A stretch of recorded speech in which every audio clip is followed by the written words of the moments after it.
រឿងស្ដេចស្ដុកត្រីនាងសវណ្ណមច្ឆាបុត្រីរបស់ក្រុងរាពណ៍ស្ដេចយក្សដែលមានរូបរាងជាពាក់កណ្ដាលមនុស្សពាក់កណ្ដាលត្រីសាច់រឿងសង្ខេបក្នុងពេលដែលព្រះរាមបញ្ជាឲ្យហនុមានលើកទ័ពស្វាទៅបង្កកាត់សមុទ្រដើម្បីធ្វើស្ពានទៅកាន់កោះលង្កាក្រុងរាពណ៍បានបញ្ជាឲ្យបុត្រីរបស់ខ្លួនគឺនាងសវណ្ណមច្ឆានាំហ្វូងត្រីមកជញ្ជូនថ្មចេញដើម្បីកុំឲ្យស្ពាននោះធ្វើរួចហនុមានបានចុះទៅក្នុងទឹកក៏បានជួបជាមួយនាងសវណ្ណមច្ឆាអ្នកទាំងពីរក៏បានស្រឡាញ់គ្នារហូតបង្កើតបានកូនមួយគឺមច្ឆានុមានរូបរាងចម្លែកគឺមានក្បាលនិងខ្លួនជាស្វាប៉ុន្តែមានកន្ទុយជាត្រីការយាមទ្វារបាតសមុទ្រ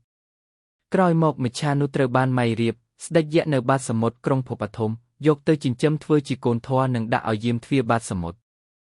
នៅពេលដែលម៉ៃរាពណ៍បានលួចយាងព្រះរាមទៅលាក់ទុកក្នុងក្រុងភពធំហនុមានបានដេញតាមទៅជួយក៏បានជួបប្រយុទ្ធជាមួយមច្ឆានុនៅមាត់ច្រកចូលអ្នកទាំងពីរប្រយុទ្ធគ្នាយ៉ាងខ្លាំងក្លាប៉ុន្តែមិនអាចយកឈ្នះគ្នាបានឡើយការដឹងការពិតដោយមានការសង្ស័យហនុមានក៏បានសួរដេញដោលពីដើមកំណើតមច្ឆានុបានប្រាប់ថាខ្លួនជាកូនរបស់ហនុមាននិងនាងសវណ្ណមច្ឆាដើម្បីបញ្ជាក់ការពិតហនុមានបានបង្ហាញឫទ្ធិបារមីហាមាត់បញ្ចេញផ្កាយទើបមច្ឆានុជឿជាក់ថាជាឪពុកបង្កើត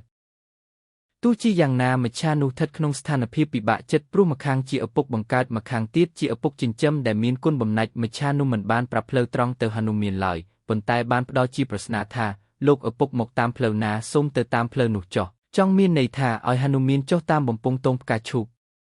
អត្ថន័យអប់រំរឿងនេះបង្ហាញពីតម្លៃនៃកតញ្ញូតាធម៌ការដឹងគុណដែលមច្ឆានុព្យាយាមរក្សាទល់ឲ្យភាពរវាងសេចក្តីស្រឡាញ់ចំពោះឪពុកបង្កើតនិងភក្តីភាពចំពោះអ្នកមានគុណដែលបានចិញ្ចឹមបីបាច់ខ្លួន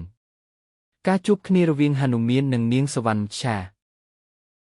ក្នុងពេលដែលហនុមានកំពុងនាំទ័ពស្វាជញ្ជូនថ្មបោះចូលសមុទ្រដើម្បីធ្វើស្ពានទៅកោះលង្កាស្រាប់តែថ្មទាំងនោះបាត់អស់ហនុមានក៏មុជទឹកទៅពិនិត្យមើលក៏ឃើញហ្វូងត្រីកំពុងជញ្ជូនថ្មចេញក្រោមការបញ្ជារបស់នាងសវណ្ណមច្ឆាបុត្រីក្រុងរាពណ៍ហនុមានបានដេញចាប់នាងរហូតអ្នកទាំងពីរបានស្រឡាញ់គ្នានិងមានកូនមួយគឺមច្ឆានុកំណើតមច្ឆានុនិងការរស់នៅជាមួយម៉ៃរាពណ៍ដោយខ្លាចក្រុងរាពណ៍ដឹងរឿងនេះនាងសវណ្ណមច្ឆាបានយកមច្ឆានុទៅបោះចោលនៅមាត់សមុទ្រពេលនោះស្ដេចយក្សម៉ៃរាពណ៍ម្ចាស់ក្រុងភពធំបាត់សមុទ្រ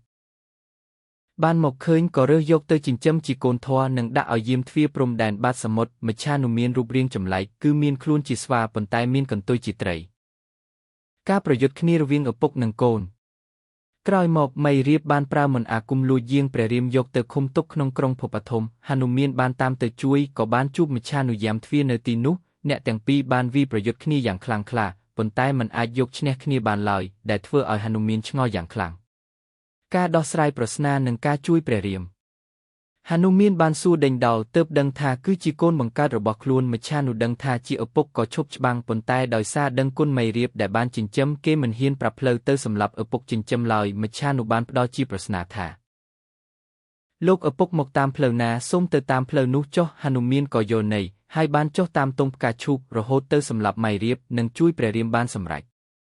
ចំណុចសំខាន់រឿងនេះសង្កត់ធ្ងន់លើភក្តីភាពនិងកតញ្ញូតាធម៌របស់មច្ឆានុដែលស្ថិតនៅចន្លោះកណ្ដាលរវាងឪពុកបង្កើតនិងអ្នកមានគុណ